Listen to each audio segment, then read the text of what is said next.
Et l'insatisfaction, c'est pas l'ambition. C'est pas la même chose. Bonjour tout le monde, c'est Manuela, bienvenue sur ma chaîne. Cette vidéo est un petit peu particulière pour moi parce que c'est vraiment quelque chose c'est une conversation que j'ai presque avec moi-même d'avant. Parfois je regarde un petit peu, c'est parce que j'ai mes notes. Je me rends compte que mon français là c'est compliqué, ça s'améliorera avec le temps pour l'instant, tant qu'on se comprend, tant que le message passe de cœur à cœur, c'est bon, ok.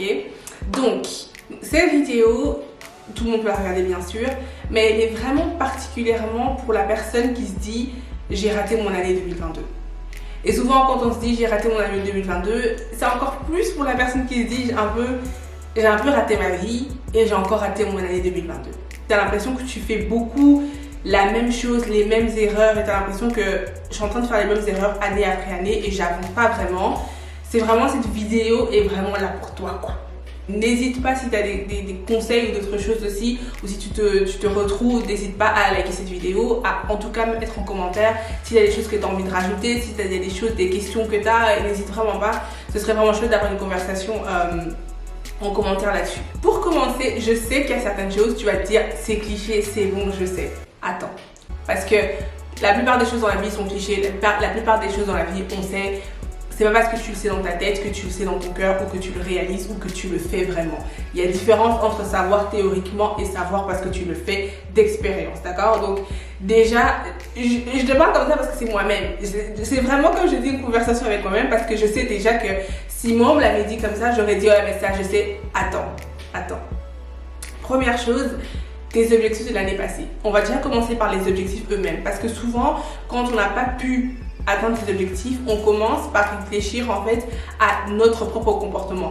Surtout si tu es du genre perfectionnisme, surtout si tu es du genre à être très difficile avec toi-même, être très strict avec toi-même, à vouloir beaucoup pour toi-même.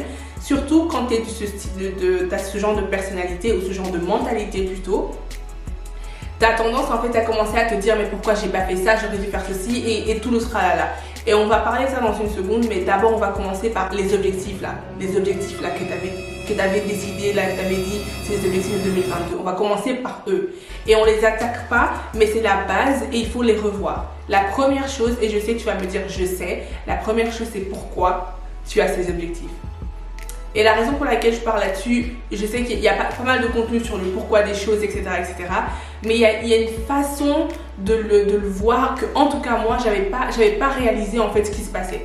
Deux choses sont importantes. La première chose, c'est est-ce que tu es sûr que ces objectifs sont les tiens? C'est déjà la première question. Et je te conseille honnêtement s'il y a certaines questions qui te parlent ou s'il y a certains questionnements qui te parlent, de ne pas juste réfléchir parce que souvent quand on réfléchit dans sa tête, on tourne en rond. On n'avance pas, on tourne en rond.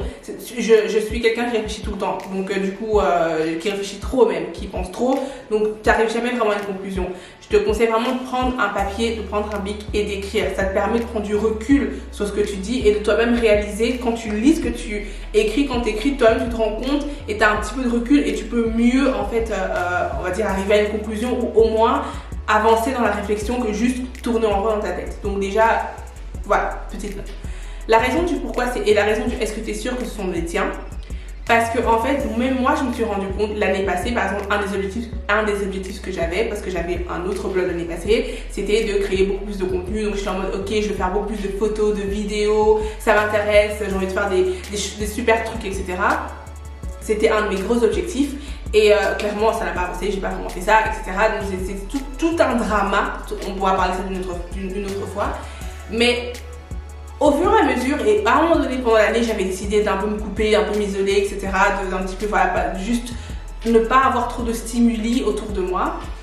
Je me suis rendu compte à un moment donné en fait que les objectifs que j'avais en termes de blog, en termes de vidéos, la qualité que je voulais, le type de vidéo que je voulais faire, le type de photos que je voulais faire, j'ai comme ça me rendre compte qu'en fait, j'aime bien regarder ça chez les autres. Je trouve ça super cool quand les autres le font, je trouve ça super chouette, c'est génial, ça a l'air vraiment super cool quand les autres le font. Mais en fait moi je suis pas, ça m'intéresse pas plus que ça de faire tout le tralala là pour arriver à faire ces vidéos là moi-même.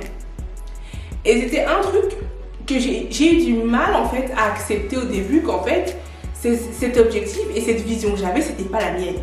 Je voyais ça chez les autres, ça avait l'air cool chez les autres, ça avait l'air, je me disais ouais, ils ont l'air de trop kiffer ce qu'ils font, le rendu il est trop bien, j'aimerais bien faire ce genre de choses. Mais il y a une différence entre « Ah, c'est cool et j'aimerais bien faire ce genre de choses » et je suis vraiment prête à me dire que je vais prendre le temps et l'effort pour faire ce genre de choses.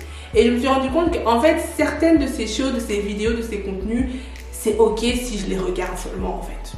C'est bon si seulement je les regarde. C'est ok de juste les admirer chez les autres. C'est ok de juste de les apprécier chez les autres. Il n'y a pas besoin que moi-même j'entre encore, que je commence à faire ça. Parce qu'en fait, c'est pas ma vision. Je suis prête à faire un petit peu d'effort, mais je suis pas prête à me casser la tête pour ça.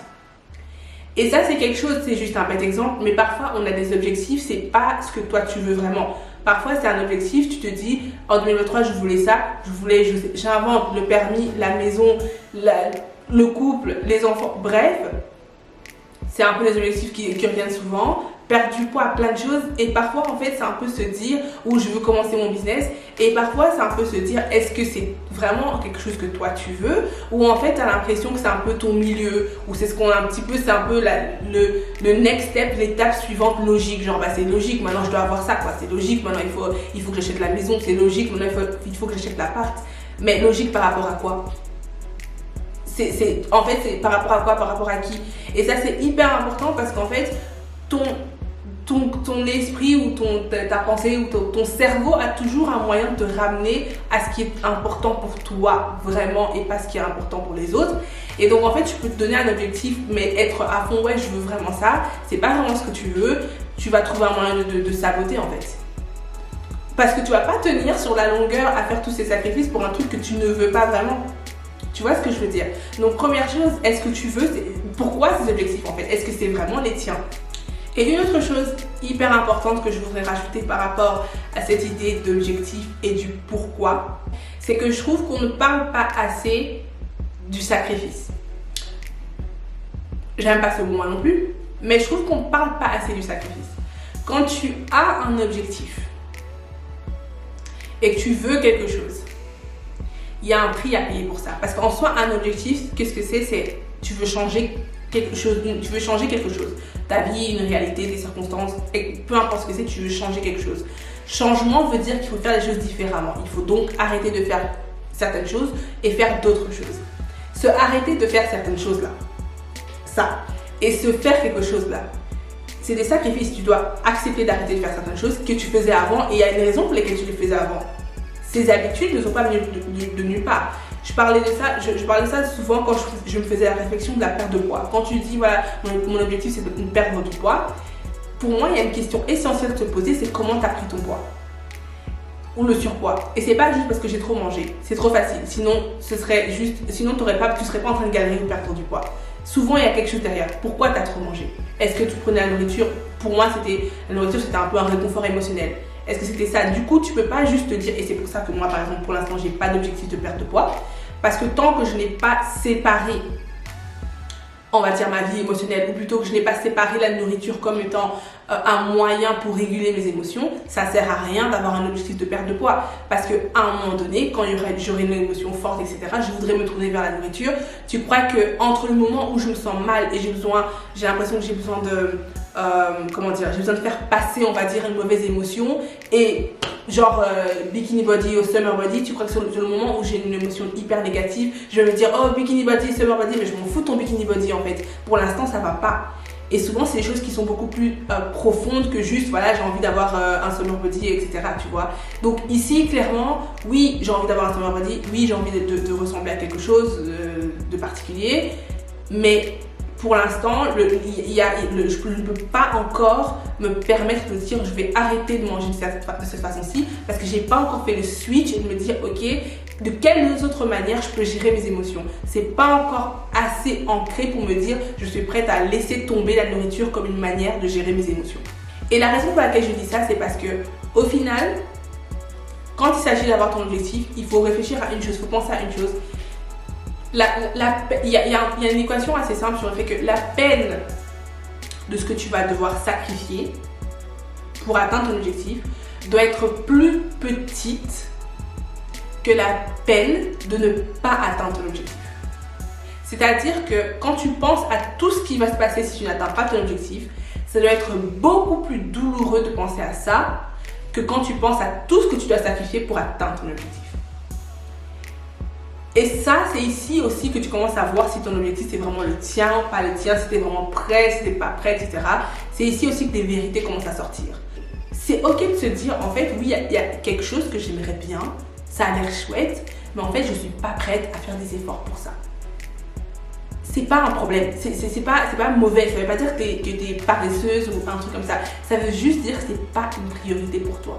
Et cet exercice, ça va vraiment t'aider à mettre des priorités. Pourquoi? Parce que parfois, le sacrifice que tu dois faire, c'est que tu dois sacrifier un objectif pour atteindre un autre objectif. Parce que parfois, quand on ne réfléchit pas à tous ces points-là, on se met plein d'objectifs. Moi, j'avais des années où j'avais des 9 objectifs. En santé, je veux ça. En argent, je veux ça. En physique, je veux ça. Pour mon blog, je veux ça. J'avais 1 million d'objectifs. Et c'était en mode, ok, mais tu as des ressources limitées en termes de temps, en termes d'énergie, en termes d'argent, etc. À un moment donné, il faudra que tu donnes l'énergie, une priorité sur une chose plutôt que l'autre. Et c'est important du coup d'avoir cette idée de sacrifice parce que c'est important de voir finalement qu'est-ce qui est le plus important pour moi et de se focaliser là-dessus. L'autre chose à checker aussi quand tu te poses la question de pourquoi ces objectifs, qui est hyper importante, c'est de se demander quand tu imagines ta vie une fois que cet objectif est réalisé, comment tu l'imagines. Un truc que moi j'ai dû réaliser l'année passée, fin d'année d'ailleurs, c'était qu'il y avait certains objectifs, quand je m'imaginais le réaliser, en fait j'imaginais que plein d'aspects de ma vie allaient changer. Mais il y a quelques années, j'avais des objectifs de perte de poids.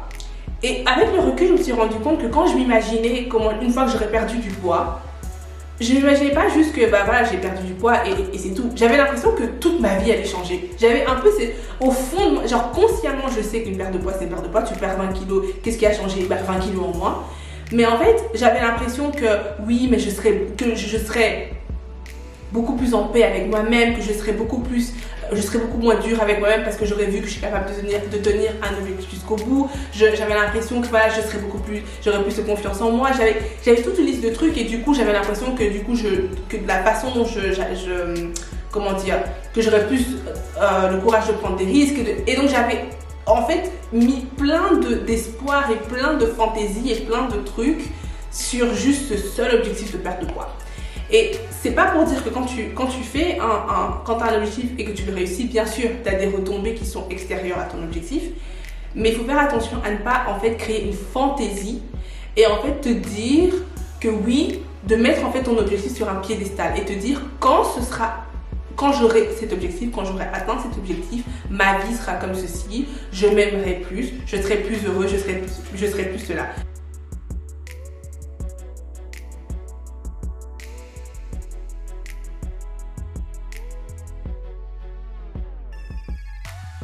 C'est cette réalité-là qui est difficile à accepter.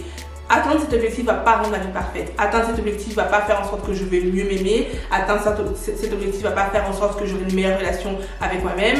Pour que j'ai une meilleure relation avec moi-même, pour que j'ai plus de paix, pour que je m'aime mieux, etc. Il faut que je travaille sur ma relation avec moi-même, pas sur X, Y, Z objectif. C'est un objectif en soi.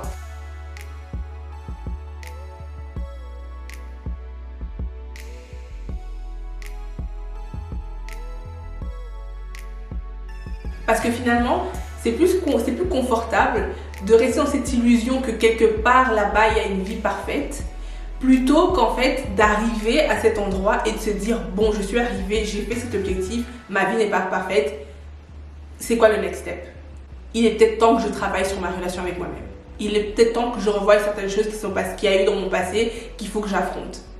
Et donc parfois, en fait, le fait d'avoir un objectif, et surtout quand c'est le même objectif pendant des années, et de courir derrière, tu vois que mais de toi-même, tu vois que tu t'auto-sabotes.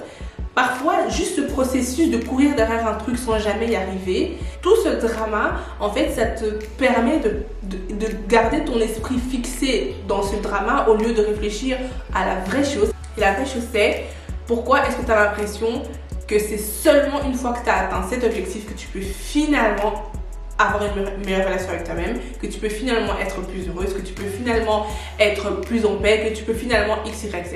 Si tu es déjà en train de travailler, tu travailles toute la journée, que tu as des trucs du soir, etc., est-ce que ça a du sens de dire que tu vas aller à la gym 5 fois par semaine? Est-ce que ça a du sens? Est-ce que ça a du sens?